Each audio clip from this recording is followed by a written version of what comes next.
Hey all, it's B007 here, rather flu-ridden, to give you a review of the film The Post, directed by Steven Spielberg and starring Meryl Streep and Tom Hanks, getting an awful lot of awards buzz. It's a film about the Washington Post's publication of the Pentagon Papers in 1971. They actually picked up the story from the New York Times, who had already published the leaked documents condemning American administration's interference in Vietnam, Laos, and Cambodia.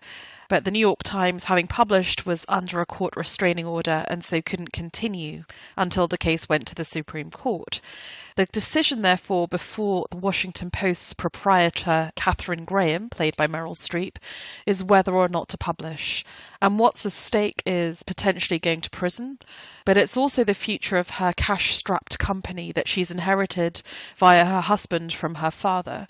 The company is about to go under an IPO to raise money from investors on the stock exchange, and she could very well lose the legacy that she has inherited by publishing this damning story of US involvement in Vietnam.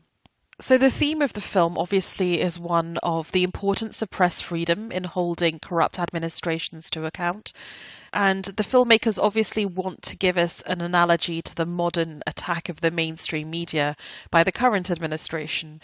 It gives a very important number of lines to the source of the leak of the Pentagon Papers, Daniel Ellsberg, where he says that a president who rejects criticism of himself as treason is awfully close to a man who thinks of himself as the state, l'état c'est moi, which is something we would associate it with a Renaissance king or a dictator rather than the leader of a democratic country.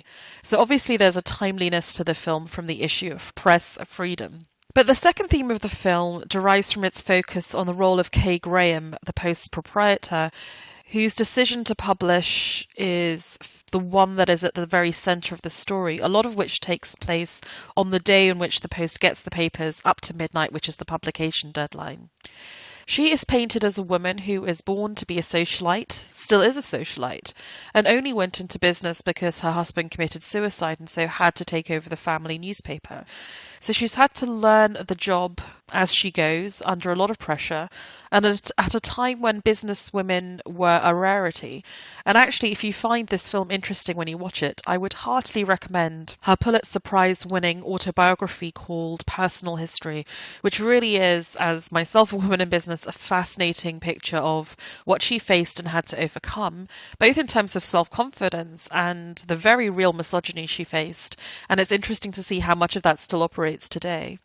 So, of course, this idea of gender equality, of women gaining respect as decision makers, is also incredibly current, given the politicised times in which we live. And I also think shows us how filmmaking about this era has moved on. If you think of the movie All the President's Men, which takes place almost immediately after The Post in real history, and that film was made in the 70s, shortly after the events occurred. And it's a fantastic film, but you'll remember that Kay Graham doesn't exist in that film, except on the phone. The real hero of the film is Ben Bradley. So contrast that with a film made in 2017, where Kay Graham is front and centre in that decision to publish. I mean, that is tremendous progress of a kind. So how does the film stack up? On the one hand, I think there's lots to like. It's really well cast. The cast all give very good performances, although I didn't think any of them were particularly Oscar-winning if you take away the political resonances that we have today. I very much liked its design. It's all muted browns and light blues, the soft focus lighting, and that indescribably warm-toned 1970s feeling without being a slave to sort of recreating the costumes. I also like the way in which the camera moved, and this seemed to me something quite new for Spielberg. Sometimes it's handheld, it's always dynamic. He's really trying to give you a sense of the pace and excitement of a newsroom, and the pace and tension of getting the story published on time, and I really love that. I also think he uses the camera in a way that is architectural. And what I mean by that is that he frames his characters within architectural environments to make an emotional point.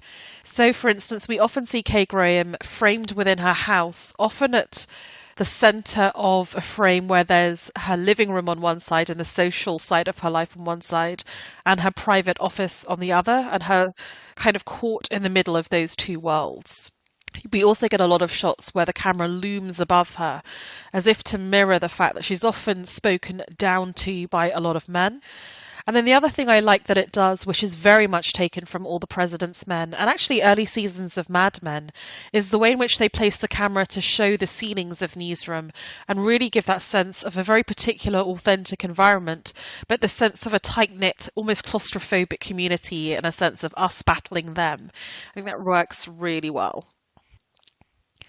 But my pleasures in this film are really offset by the clumsiness of the script.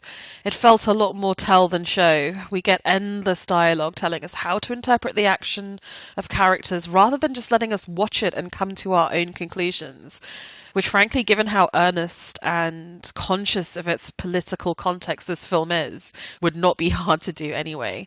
So often we'll get a certain thing happen and we should interpret it in a certain way, but then there's another minor character telling us again, after we've come to that conclusion, to reinforce it.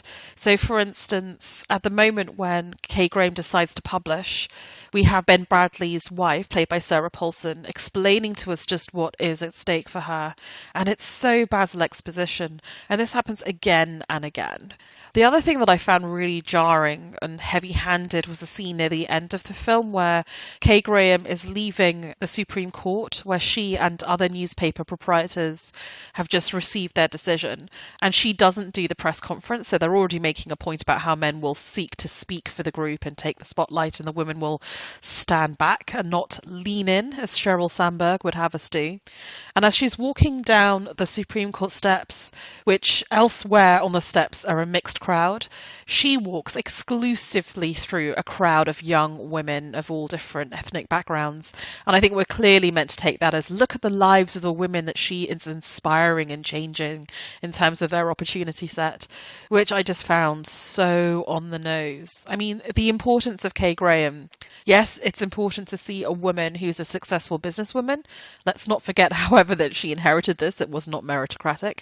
But secondly, the importance of the freedom of the press. This is a wider thing than just a gender issue or a sex issue. So I just found that a little bit heavy-handed and clumsy.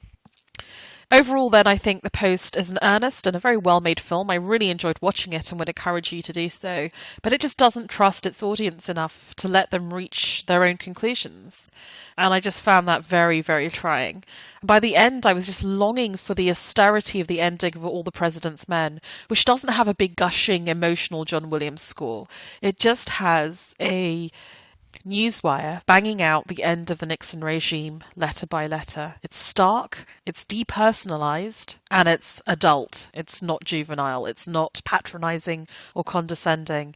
So yes, this is a good film. I don't think it's one of the all-time greats. It may well do very well at awards season just because people want to applaud the messages within it rather than the performances or the way in which it's been made. But it's still worth seeing. The Post has a running time of 116 minutes and is rated 12A for strong language and brief battle violence at the very beginning. It was released last year in the USA and is currently on release in the UK and Ireland.